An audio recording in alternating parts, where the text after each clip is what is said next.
All right, so here before us we have the most ambitious miniature figure that I have yet to paint, Magnus the Red from my Thousand Sons army. This is a massive model. To understand how big this is, Magnus's head is larger than a Thousand Sons Terminator. This is not a small thing. So to get started, you can see I've already gone ahead and based everything. Basically, pretty much all of his body and some of the fabric I've done in white, and all of his armor I've gone ahead and done that in Ironbreaker. The biggest area that we have to mess with is Magnus's skin in and of itself. I've left the head off just because it covers a lot of his back. So we're going to go ahead and jump into the painting of Magnus the Red. All right, so jumping into painting Magnus's skin. Now, these are the 4 colors that I'll be working with. I've got Screamer Pink, Wazdakka Red, Nuln Oil, and Carroburg Crimson. But the very first thing that we're going to be using, of course, is our Screamer Pink. We want to make sure that this is nice and mixed. We have a paint mixer. I've talked about that before. I highly suggest maybe taking a look at getting one of those. And I'm getting quite a bit of this onto my wet palette because he's got a lot of skin. And I'm getting my, I'm just using straight up water. Not too much. It's not like 50-50 or anything like that. It's just a nice little bit. I'm not trying to create a glaze or anything, but I want this to go on nice and smooth, especially because it's not the smoothest of bases. Okay, and now we just jump right in. I got a pretty large brush here, not needing to worry about being very careful at all.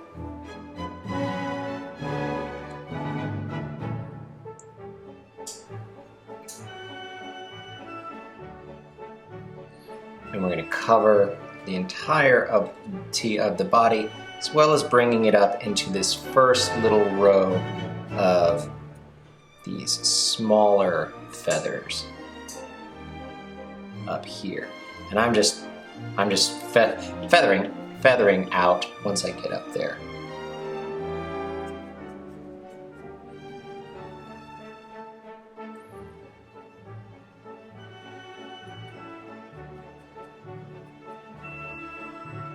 All right, so we're going to cover all of him and let that coat completely dry before we get a second thin layer on.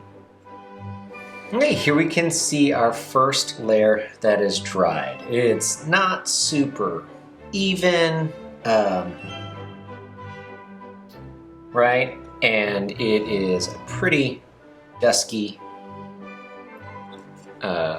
pink that's going on, but that's completely okay. We've got everything that we needed to do. There's a couple of tricky spots right down here around the feet. I found it to be pretty tricky, and these feathers are a little tricky. Now, if you really want to do something different with these feathers, I would suggest waiting to put this piece on. But now what we're going to go ahead and do is get our second thin layer of Screamer Pink. Using a little bit of water, thin that down so that we can really get a nice, even, smooth coat all over everything else. This is a large piece. There's going to be a lot of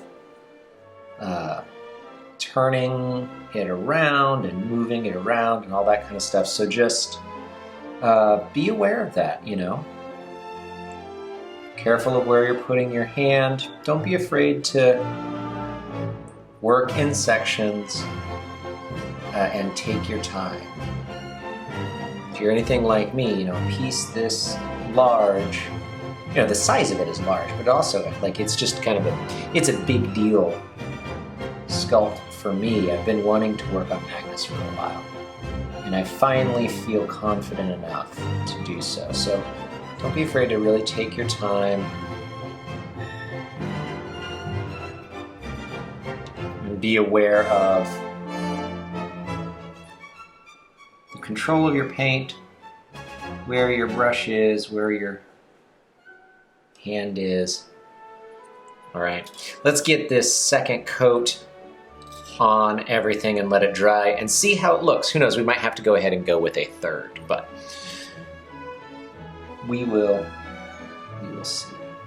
So here we have two thin layers of the Screamer pink. And yeah, that second layer you can see really has made quite the difference as far as smoothing out the look and deepening that color.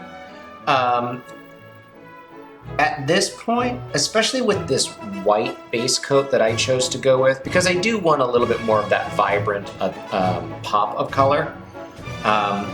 If you're doing a white base coat, at this point, you might want to do a third layer. I'm not going to. I think I'll end up being just fine. If you have a dark base coat, you really aren't going to have to worry about it. I went with the white base coat because of some of the effects that I'm going to have on the wings, as well as I like the way that it looks.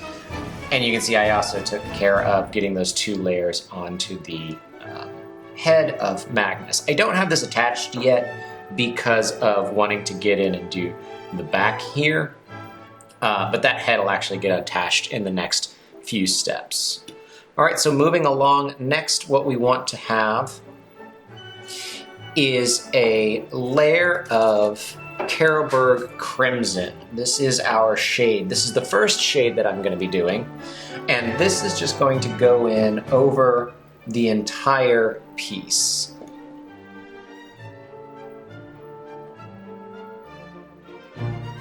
Really letting it settle into all of these crevices and the folds of the muscle and everything, the way that you do with a shade.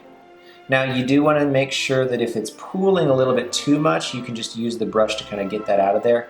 You see right here in the clavicle, that's a little bit too much pooling for me.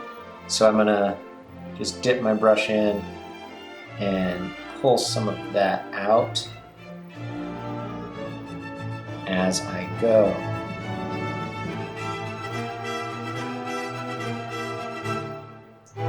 Just because I don't want it to pool too much or too drastically and make it look like it's, pooled paint. The idea is that we're trying to add that dynamic texture and layer and feel of shadow and light and all of that kind of stuff. Okay, so I'm just going to keep plugging along, getting this over the entirety of the skin. Now that all of the Carroburg Crimson is dry, get some really great definition in here.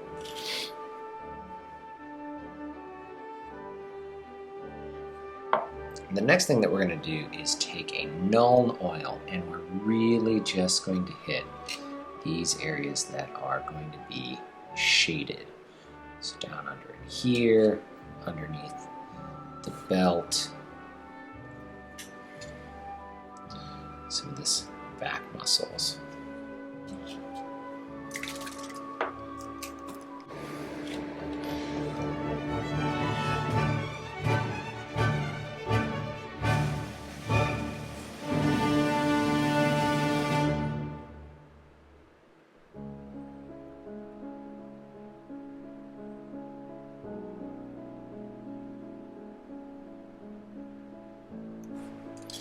And a lot of this figure does wear armor. So there are some places where you can go through and just be, you just dry fit his armor. And there's places where if that's where it's going to go, you can probably skip this step if you like.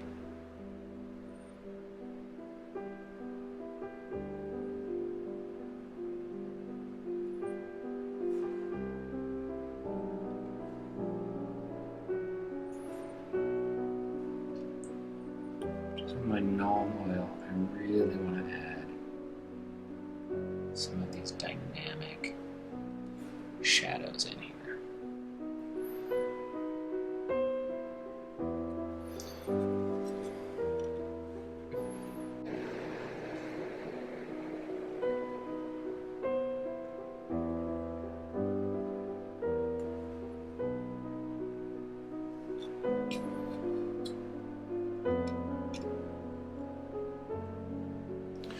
Alright, so now we have our Nuln Oil that has dried, and you can really see how it brings out these areas underneath. But I do want to point out, some of this you may be able to skip, because this armor really covers up a lot of surface area.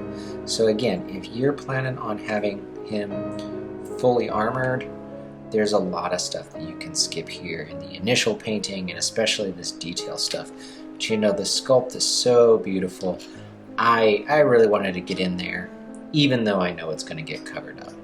Now, if you like this dark, rich purple color, then from here, go ahead and go back to your Screamer Pink and pick up a little bit of Emperor's Children for some highlights and have a ball. But I'm looking for something that's a lot more vibrant and red. And that's in keeping with the box art, as well as a certain iconic 80s movie fantasy devil.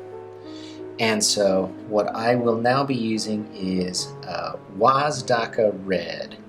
And I'm going to be dry brushing. And it's really important that it's a real serious dry brush for this. And so now we're just going to be going in and really lightly and slowly building up that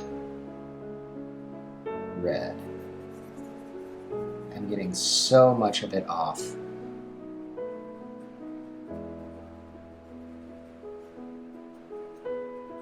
On my little dry piece of paper off to the side here.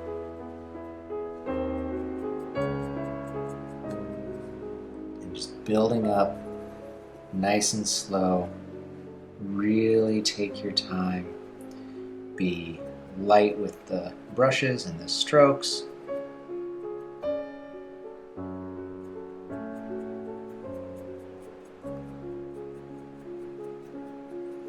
And I'm not pushing down into these crevices or anything like that. I'm not getting rid of all of that work that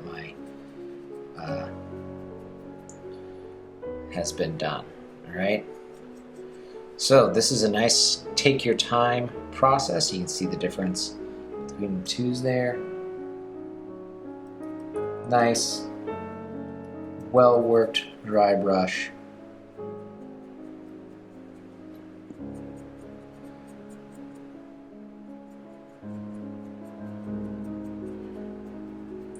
You notice I go lots of different directions. I'm not trying to just stay in one area. I'm not pushing down too hard. All right. And I'm not doing anything with the wings up here. I'm just keeping this on the skin. All right, so that Wazdakka Red.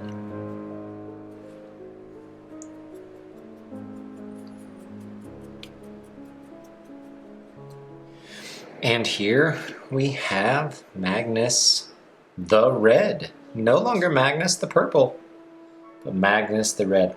Now this is two different layers of dry brushing, really letting it get in there, slowly building it up, and then going back over it.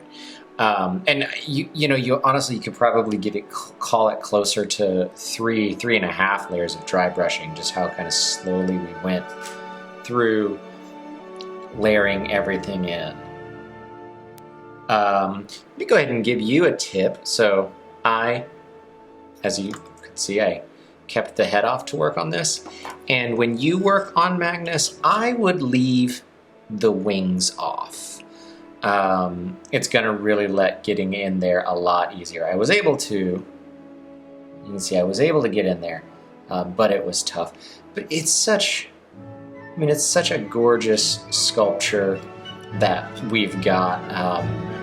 I really love this work. It's almost a shame to cover it up with the armor, but it's really nice. The next thing that I'm actually going to do is work on these hands on the weapons and get them all set and ready to go.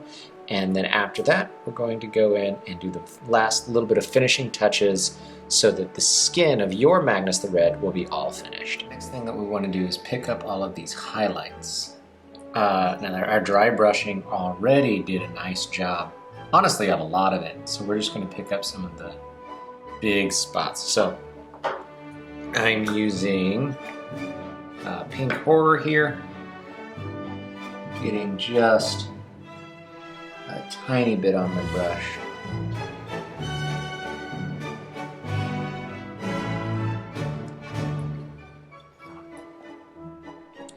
To go through and pick up these areas.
I am being pretty careful with this one.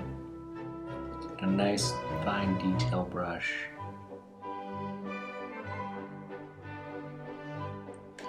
As I find all of these bits of muscle where the light hits.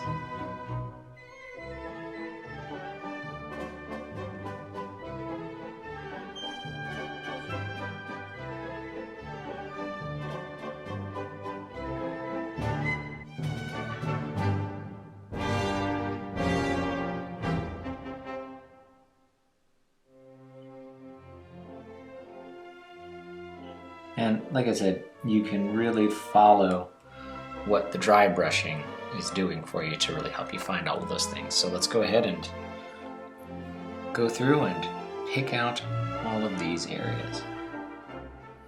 Okay, so our pink horror highlights are good.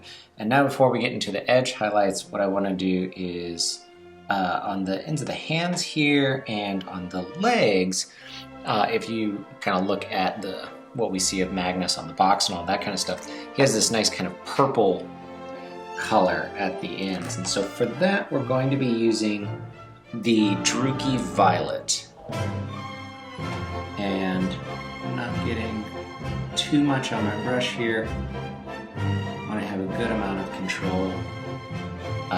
You could maybe use a larger brush than what I am, but I just want to be careful because I'm just getting a little bit on hands here. And I'm just sort of pulling it out.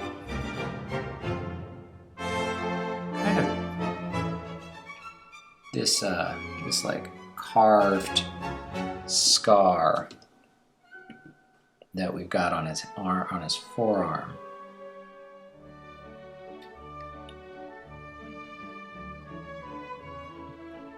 pulling it out past this.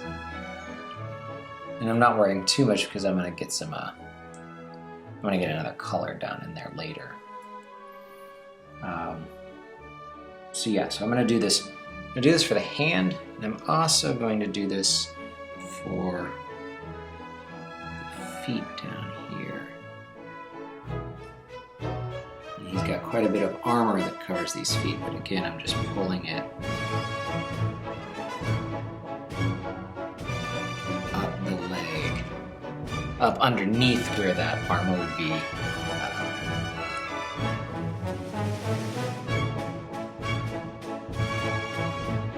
Just feathering it up here, because I don't want a hard line where the violet stops.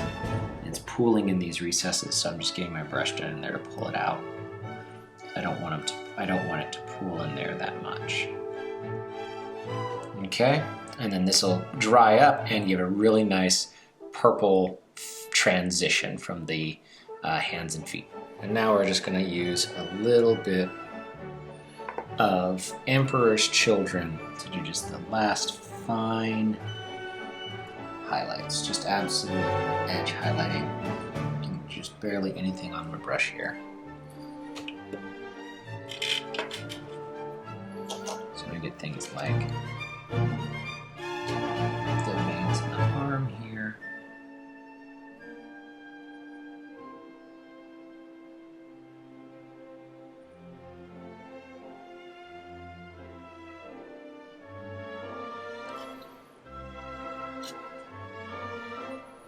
And you can see like the back of the hand has some really great areas here to just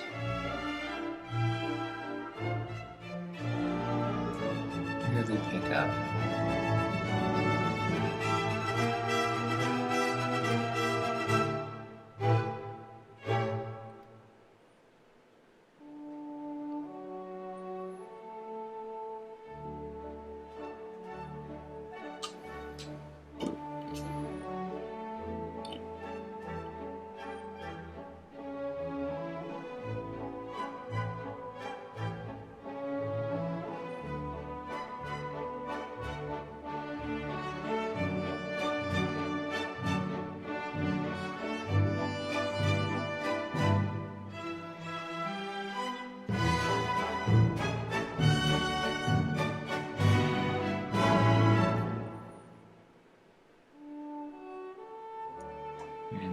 But I really like, using the finest brush I can for these, and just going through and picking out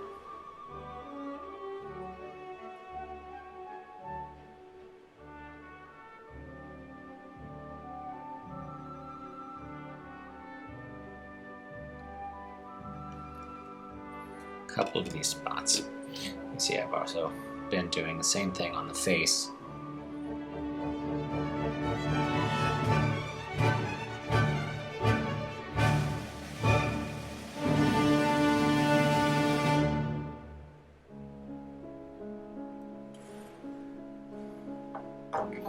So that's what we're going to do, and then we'll have almost all of this skin finished up.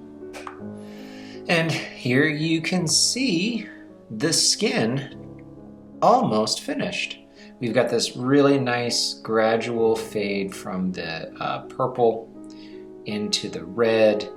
We've got a lot of subtle, nice texture with all of those really slow and careful dry brushing layers that we have.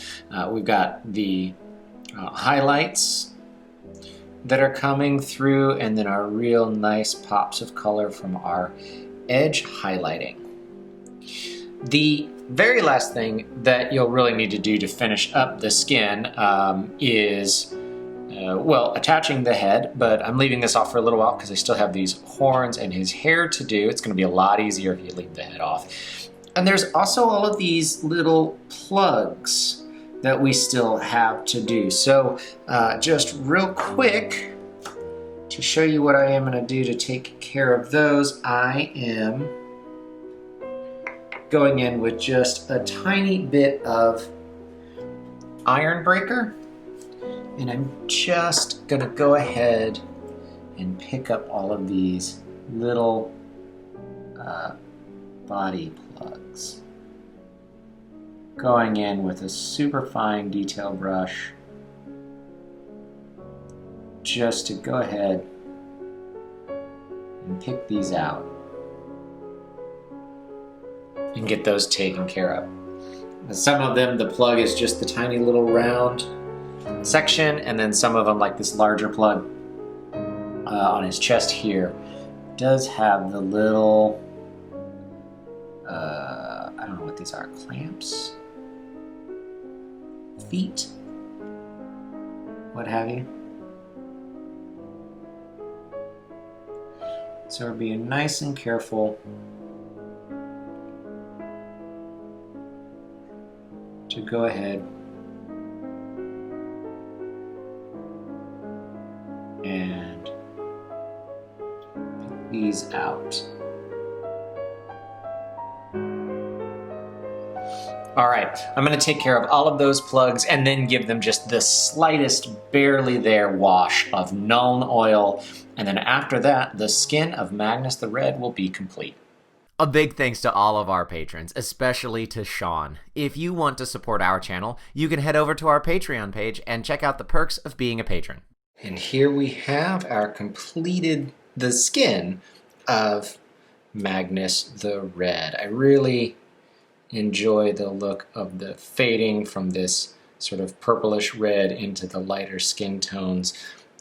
Got all of those nice highlights on this really beautiful model that got put out.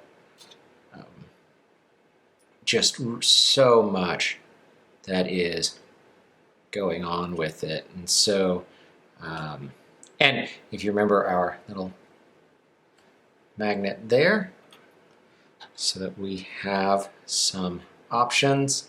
It's a really fun thing for you to be able to do. If you'd like to see a video with the techniques for painting his red hair, then check that out. We'll have a separate video. I had a great time, and I hope you have a good time painting up Magnus as well. Don't forget to work slowly and light and careful with all of those layers, and have a great time painting.